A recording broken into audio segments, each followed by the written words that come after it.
Hello, my name is Alex Isles and welcome to Newcastle's castle. This here is the lower hall and would have been the offices of the Sheriff of Northumberland. Now the Sheriff of Northumberland, today we'd understand him as a civil servant. He was the King's representative here in the northeast of England and would have been responsible for things like justice, collection of taxes, organising the defence of the region, coordinating with the barons and the lords of the region, and also working with town officials as well to make sure that the King's justice, the King's order and the King's wishes were put out into the region and the area was controlled and properly administered. So it's a very important position. And so down here in the lower hall, this would have been his offices. Now, the reason why he didn't do it upstairs in the Great Hall is because the Great Hall represented the King. The Great Hall would be where the King would hold court. So if you have the Sheriff of Northumberland going upstairs and doing all of his business in the Great Hall, he's kind of stepping on royal power. He shouldn't be doing that. So instead, the lower hall here is perfectly suitable for him to come to do his business, to sort out everything, to meet with local powerful individuals, local lords, barons, and town officials, rather than upstairs, which is where the King would knight knights, would receive oaths of fealty, would also be able to create new lords and give out land, all of those sort of things, very royal and powerful decisions, whereas down here we're looking at a much more civic level of power. And so this is why the lower hall was perfect for the Sheriff of Northumberland. Now the castle today has put some wonderful different interpretations into this room, and I'll just take you around them as well. So to start off with, we have a sergeant's armour. Now a sergeant was a professional soldier ranking lower than a knight. He wasn't a nobleman, he would have been a common man, but he would have chosen the life of a professional soldier. So he would be equipped similarly to a knight, but not exactly the same. He would have his own mail armour, more commonly known as a chainmail shirt, but in the Middle Ages it would be known as mail. He has his shield.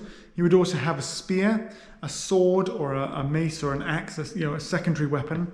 He has his helmet, and he's a professional soldier. And we know at various times additional sergeants were actually sent to Newcastle's castle to fortify this location and to ensure that it was properly defended, especially when there was war with Scotland.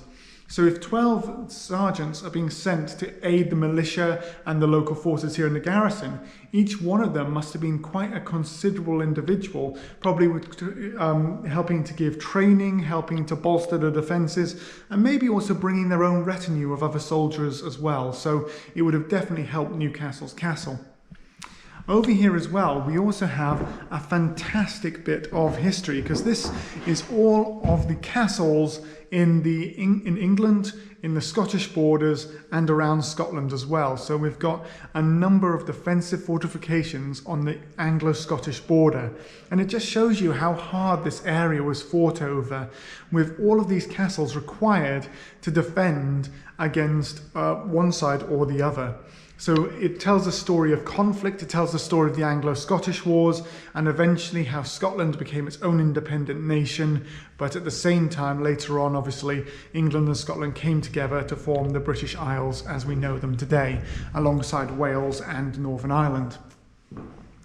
Over here we can see some of the baronies and families of the northeast of England. So these are the important landed families who would have been responsible for defending the border. They would have been granted land, and some of these are quite famous. So the white cross on the red background, that's the Neville family, and the Nevilles were incredibly powerful in County Durham.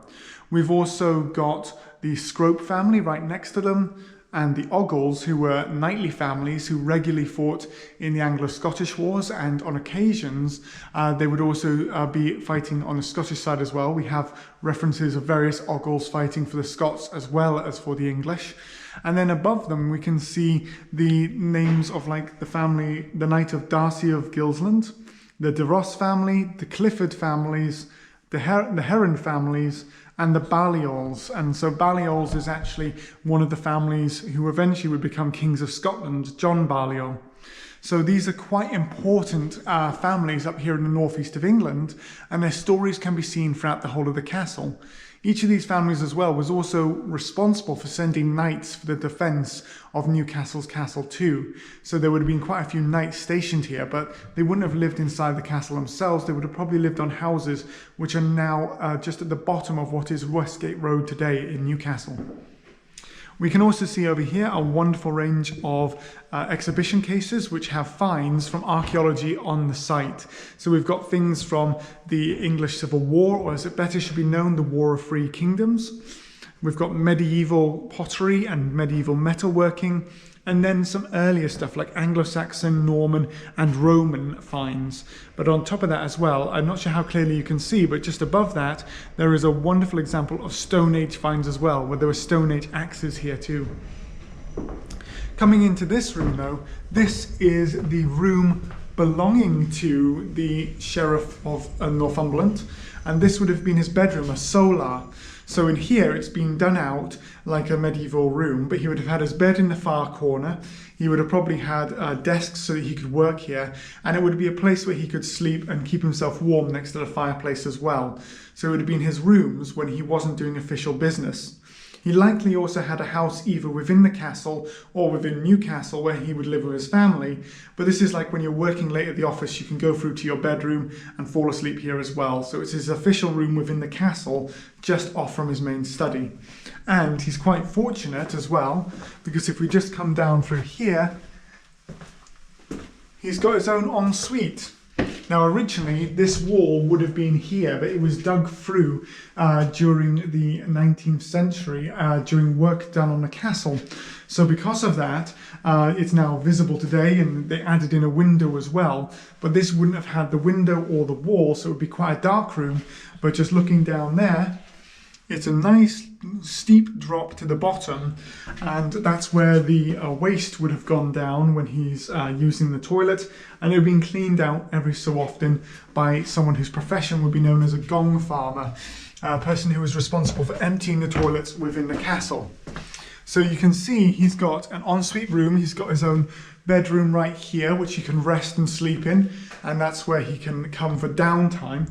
And then his own offices and own hall here, where him, his retainers, his close friends can gather, but he can also do the business required to keep Northumberland working.